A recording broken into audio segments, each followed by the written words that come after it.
안녕하십니까. 이리온 리서치입니다. 리서치입니다. 제가 뭐 박수 치는 것 같고 뭐 그 댓글 관리하신 분이 말들 많이 하신다 그러는데 이건 뭐 그냥 하는 것보다는 박수 한번 같이 맞추고 하긴 하지 않나. 그냥 하던 거니까 하는 겁니다. 뭐 이렇게 굉장히 의미를 두신 분들이 있어서 뭐 올드하다 그러시는데 그래도 올드하지만 하던 방식을 유지하는 것도 전통 아닌가 싶은데 그 정도 이해해 주셨으면 좋겠고, 약간 늦게 들어온 게 아까 계속 연락이 와가지고 이제 오늘로써 위가 완전 열린 거 아니냐 이런 질문들이 많았고, 그 중심에 또 증권주가 있거든요. 증권주 실적이 잘 나왔고 위를 주도주처럼 치고 나가니까 오늘 증권주 굉장히 뭐 더 실어야 되냐 이런 말들을 많이 하던데, 하여튼 오늘 자료를 내셨잖아요. 오늘 삼성증권 네. 실적이 워낙 잘 나왔고, 네. 그래서 뭐 다들 상승률이 상당히 좋을 것 같은데 증권주들이 어느 것부터 할까요? 오늘 NH랑 그 미래에셋이랑 삼성증권 세 개인데, 삼성증권 어제 금요일날 실적이 나왔으니까 먼저 조금 말씀을 그래요? 드리고 시간의 역순대로 그다음에 미래 뭐 NH 이렇게 말씀드리면 될 그래요? 것 같습니다. 그래서 약간 시장의 분위기가 말씀대로 또 조금 이제 위험선호에 대한 유동성이 힘이 워낙 네. 강하다. 당분간 그리고 그거 뭐 없다 저희 보니까, 아침에도 예. 말씀 주셨지만 뭐 미국 고용지표가 조금 이제 나오면서 또 이제 테이퍼링이 좀 이제 지연될 수 있다라고 하면은 다시 이제 유동성 측면에서는 이제 증권주에게 좀 우호적인 환경이다라고 이제 볼 수 있는 부분이고, 또 연초 이후 이제 증권주를 조금 이제 그 제약했던 부분이 사실 뭐 금리가 좀 가파르게 상승하면서 이 테이퍼링과 이제 통화 정책의 변화가 좀 나타날 수 있지 않겠냐 이런 부분들이었는데, 최근 좀 뭐 그런 이제 스탠스의 변화가 감지되는 것도 좀 보이고, 또 금리 상승세도 일단은 좀 주춤한 상황이라서 이제 증권주에 대한 이제 외부적인 환경이 좀 이제 우호적으로 바뀐 데다가, 또 가장 큰 거는 이제 실적이 1분기 실적이 지난주부터 이제 발표가 쭉 되고 있는데, 기존에 이제 은행주 때도 말씀드렸지만 증권사들도 사상 최대 실적들을 다 기록을 하고 있습니다. 그래서 그러한 부분들이 이제 최근에 증권주에 이제 강한 탄력으로 좀 나타나고 있다, 이렇게 일단은 판단은 하고 있고요. 삼성증권 먼저 좀 말씀을 드리면은 1분기 순이익 2,890억을 기록을 했는데, 그 순이익 규모로만 따지면은 뭐 미래나 이제 NH나 큰 차이는 없는 수준인데, 이게 자본이 상대적으로 조금 작다 보니까 분기 단순히 순이익을 ROE로만 환산을 하면요, 삼성증권은 20% 이상이 나오더라고요. 그래서 상당히 이제 그 추정치나 뭐 컨센서스 대비로도 크게 높은 실적을 기록을 해서 오늘 주가도 좀 이제 긍정적으로 반응을 하는 것 같고, 이 규모가 보시면은 그 표 1번에서 보시는 것처럼 지난해 그 1분기 때 증권주들이 가장 저조할 때 비교해서나 아니면은 뭐 2분기, 3분기 좀 회복을 했을 때 대비로도 많이 높은 이 규모를 기록을 하고 있고요. 그리고 그 표에서 표 1번을 봐주시면, 조금 켜주실 수 있으시면, 예, 위에 테이블인데 부문별로 조금 살펴보면은 전체 순영업 수익, 이게 이제 증권사의 매출이거든요. 근데 그 매출 중에 한 절반 가까이를 이제 수수료가 차지하고 있는데, 그 중에서도 그 수탁 수수료라고 된 게 이제 브로커리지 수수료입니다. 근데 보시면 1분기 전체 순이익이 2,890억 나왔는데 브로커리지 매출도 거의 이제 유사한 규모를 기록을 했거든요. 그러니까 사실 브로커리지 뭐 다른 증권사도 마찬가지지만 이 리테일의 호조에 있어서 가장 크게 수혜가 나타났던 이제 곳 중에 하나가 삼성증권이었던 것 같고, 또 이게 일반 브로커리지도 그렇지만 뭐 금융상품 판매라든지 그 밑에 보시는 자산관리 수익도 좀 늘었고요. 그다음에 IB 쪽도 지난해 대비해서 다른 증권사들도 그렇지만 이제 좀 이제 뭐 워낙 이제 IPO나 이런 것들도 좋고, 또 뭐 기존에 이제 뭐 부동산 금융이나 구조화 금융이나 이런 부분도 다 좋으면서 IB 수익도 올라가고, 그래서 결론적으로 전 그 수수료 수익 부분들이 다 크게 개선이 되면서 수수료 수익 규모만 해도 전년 동기 대비로는 80%, 전분기 대비로도 40% 크게 증가한 모습입니다.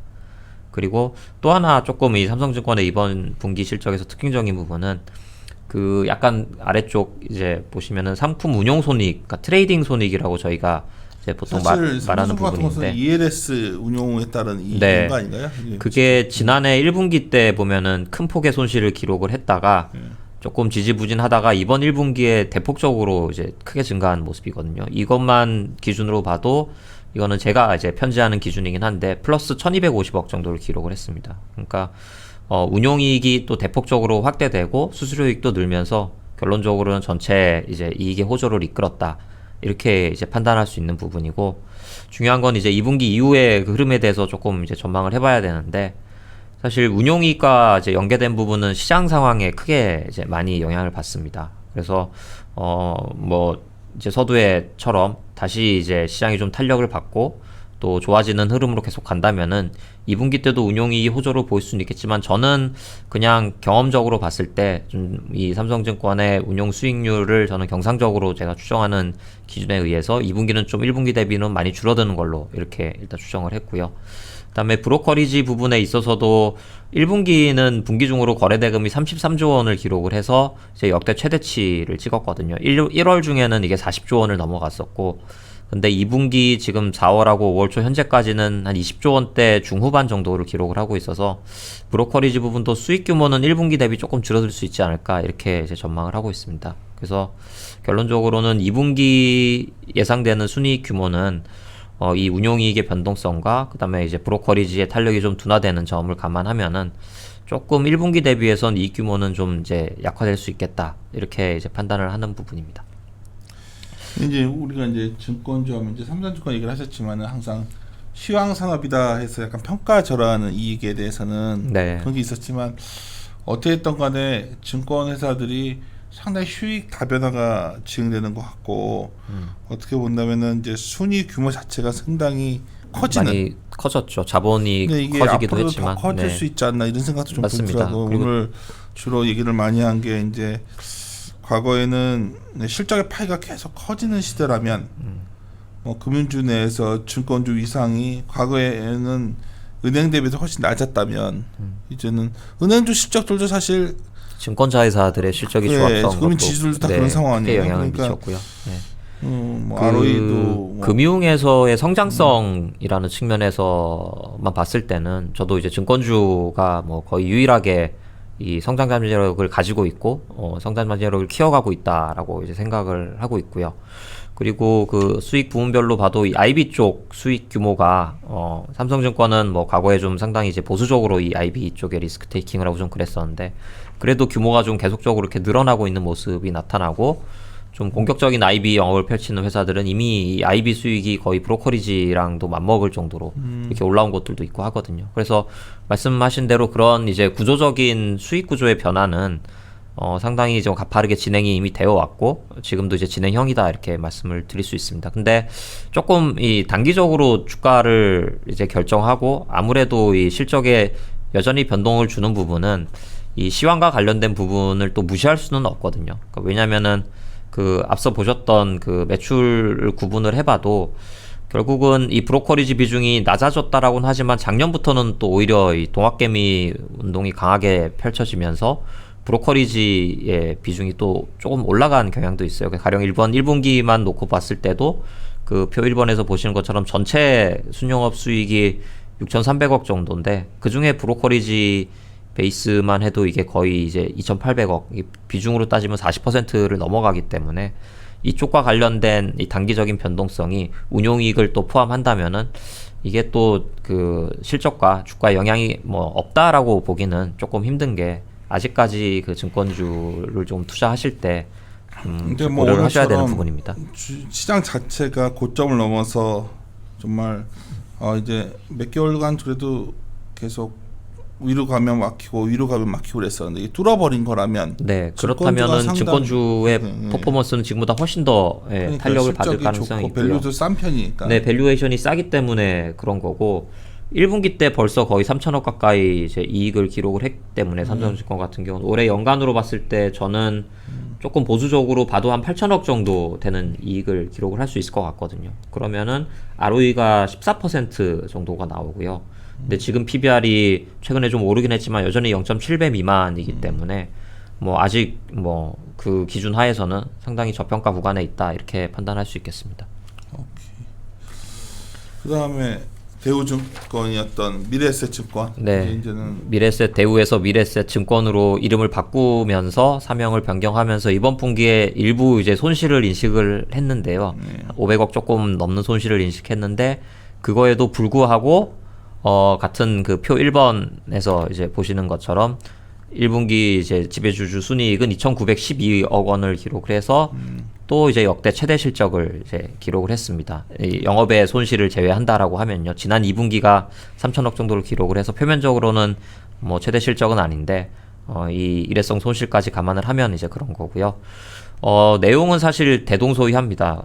전체적으로 보시는 것처럼 브로커리지 쪽 수익이 전분기 대비 거의 한 40% 가까이 또 늘면서 전체적인 수익을 이끌었고 또 이 미래에셋 같은 경우는 IB 관련된 수익 규모도 지난 뭐 하반기 대비해서 많이 늘어난 모습이 나타나고요. 그다음에 운용이익 같은 경우는 반대로 조금 이제 4분기 대비해서는 조금 슬로우했는데 결국은 이 수수료이익단에서 그다음에 뭐 이자이익과 같은 부분에서 브로커리지와 IB 수익이 전체적인 이제 이익 호조를 이끌었다 이렇게 평가할 수 있고요. 그다음에 뭐 분기 ROE 기준으로만 따지면 삼성증권보다는 조금 낮은 수준의 12% 정도 되는 수준을 기록을 했는데 여전히 이제 절대 수익성으로 보면 상당히 이제 높은 수준을 이제 시현을 했습니다. 그리고 조금 특징적인 부분은 그 그림 3번에 이제 나와 있을 텐데요.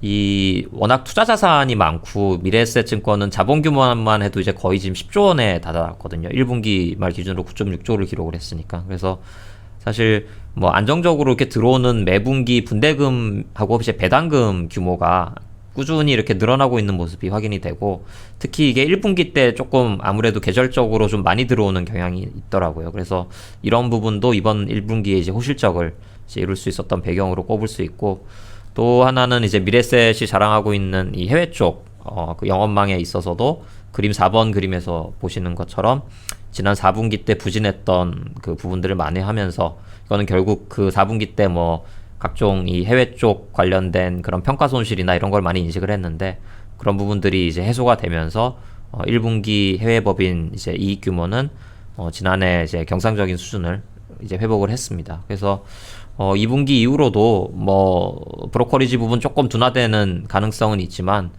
뭐 2천억대 중반 이상 정도의 그런 이제 호실적 기조를 이어갈 수 있지 않을까. 그리고 그 기저에는 이제 IB 쪽이라든가 이런 뭐 해외 쪽의 비즈니스들이 좀 정상화된 부분들 이런 것들이 작용할 수 있지 않을까 이렇게 판단을 하고 있고 그렇게 되면 올해 저는 이제 미래에셋증권은 거의 이제 1조 가까운 이제 순이익을 기록을 할 수 있을 것 같거든요. 근데 역시 여전히 이제 주가 수준은 ROE가 그러면 이제 자본이 1조이기 때문에 10% 가까이 되는 건데 뭐 0.6배 수준이면은 뭐 여전히 미래에셋증권도 예상 수익성 대비로는 저평가다 이렇게 생각하고 있습니다. 오늘 다들 고민이 지수가 위로 열린 거라면 뭘 사야 되나 했을 때 이제 상당히 증권주가 오늘 다들 생각들 많이 하는 그런 날 같아요 지금. 네. 아침에도 그런 분위기였고. 사실 제가 관건이 되는 건 NH 같은데.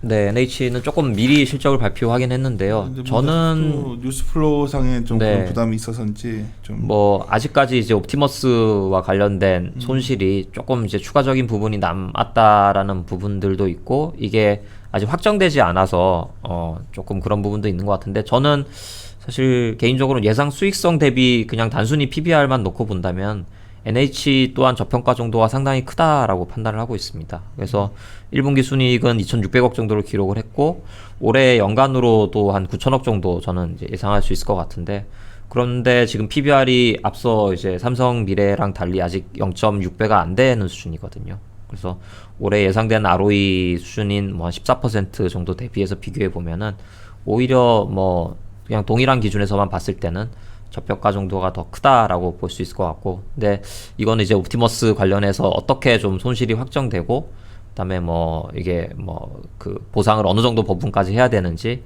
이런 부분들에 대해서 아직 좀 그 여지가 남아 있어서 그 부분이 이제 추가적인 주가 할인 요인으로 좀 작용을 하고 있다 이렇게 판단할 수 있을 것 같습니다. 근데 뭐 시장 환경이 이렇게 변하고 그다음에 그 뭐 증권주가 지금 뭐 은행주부터 시작해서 어닝이 발표되고 나서 상당히 이제 탄력적인 모습들을 보여주고 있는데 뭐 종목별 그 수익률 편차는 그렇게 크지 않을 것 같고요.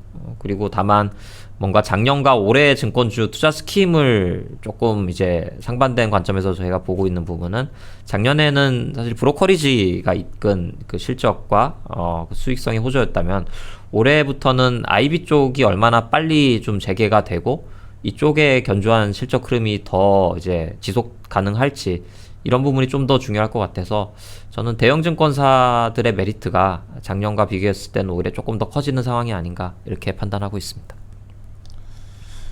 오늘 하여튼 가장 오늘 증권주 전화 많이 받으셨죠? 예, 근데 사실 시장 상황과 항상 같이 투자 판단을 좀 하셔야 되는 부분이기도 하고 해서 조금 이제 의견을 전달드리기가 조심스럽긴 한데 아직 뭐 실적이 다 발표가 다 안 됐기 때문에 뭐 나올 증권사들도 이제 실적 발표가 나면 대부분 다 최대 실적을 기록을 할 거고 또 주가는 또 똑같이 탄력적으로 좀 움직일 것 같아요. 월요일이 좀 피곤한데 분위기는 이런 것 같은데 일단 증권회사가 실적이 좀 1조 클럽 가는 거잖아요 올해. 네. 2조 클럽 가는 건 더 빨라질 것 같다. 속도가 그러니까 그게 이제 IB 쪽에서 IB 쪽으로 예, IB 쪽에서 어떻게 앞으로 이제 더 진전이 나오고 또 그런 것도 중요하겠죠. 저희가 다시 해외 투자 같은 것도 좀 많이 활성화가 되고 결국 이제 코로나의 이 속도나 이런 부분들도 좀 많이 영향이 있지 않을까 이렇게 판단합니다. 그래서 이제 오히려 싼 것들 뭐 계속해서 그래도 그나마 싼 게 뭐냐 찾는 분들한테는 증권주가 오늘 가파르게 올렸지만 그래도 아직도 대안이 되는 뭐 1조 이익을 대형 증권사들이 낼 수 있다라고 보면은 뭐 지금 PBR 수준은 여전히 이제 미래증권이 지금 시총이 얼마죠? 지금 그 6.5조 정도. 싸네. 1조 내는데. 물론 이제 우선주도 있고 유비도 있긴 한데. 그러니까 알겠습니다. 하여튼 증권주들 오늘 하여튼 되게 제일 핫한 것 같아요. 일단 섹터로는 그래가지고 일단 오늘 발표했던 건데 녹음했고요. 자료 참고하시면서 이후에 2분기는 약간 슬로해진다는 거에 대해서 관심도 없는 것 같아요 지금. 네, 근데 뭐 저는 이제 추정을 해야 되는 입장이다 보니까 조금 이 1분기 그냥 수치들만 봤을 때 이게 2분기에 좀 어떤 방향성일지 조금 사실 고민이 되는 부분도 있긴 합니다. 네. 오케이, 알겠습니다. 예, 마무리 짓도록 하겠습니다. 함께 고민하시죠.